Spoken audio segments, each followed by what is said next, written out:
Ecclesiastes 3:1-8, which Yeah. speaks to the idea of there being a time for Yeah, every time for action and state. everything. It's so Yep. so nice. And it was kasi dahil nga 'di ba na aresto si PRRD, no. The videos that recorded about him was speaking about this one. And that's why I think it's very important to show it because it's what acceptance about your faith looks like and how you foresee yourself in the future. Yeah. This one. The Bible, there is a time to be great. Kagaya ko. Presidente ako ngayon. I do not know why. But there will always be a time that I will be nobody. And that is sure to come. And maybe to die thereafter. There is always a time for plenty. But there is always a time for want. There is always time to be merry, happy, and a time to be sad. A time to be healthy, strong, kung bata ka pa.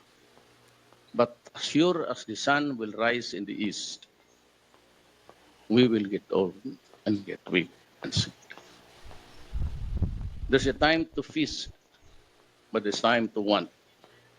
A time to be spending, may pera ka, but sometimes may problema. And a time for war, and a time for peace. And a time to be born, and a time to die. When I saw it, it's like when you're in a good state. It is just part of the cycle of life. No, it's just really about acceptance and gratitude of the present moment and of your faith. Yeah. So that is an inspiration. Regardless who said it, it's a lovely verse in the Bible. Yung context kasi nun, Dex, like if you really study Ecclesiastes, it it really tells you about what matters. Yep. That's the message of the entire like Book. because I studied the Bible like in depth talaga like in Hebrew. Uh, And wow. yun, parang the point there is na we chase after these things thinking it's what's most important. Pero it It's not actually isn't. permanent. Right. And like one of the things that kasi like scholars will say it was written by King Solomon, who was the wisest and most successful king of the nation of Israel. Pero in all of that, sabi niya meaningless. Pera, Yeah. meaningless. Success, meaningless. Having all the horses, having he had hundreds of wives and concubines. Again, meaningless. But sabi niya,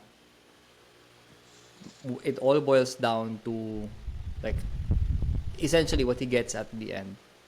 It's yun nga, fear God and live righteously. Live righteously. That's what really brings meaning. End of the day. Yep. It's God-fearing living, which again, like, it goes back to ano pa rin, parang like living, because like if you look at the message of God, it's still love your neighbor eh. Yun pa rin yung ano. So it's still living for others.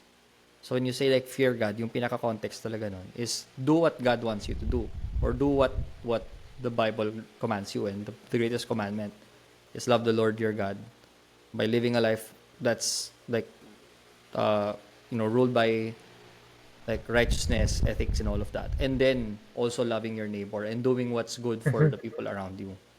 So Yeah. that's what Solomon is basically saying in Ecclesiastes. Do that. Integrity, compassion. Balik pa rin tayo doon sa Sa basic, sa yes, fundamental virtues.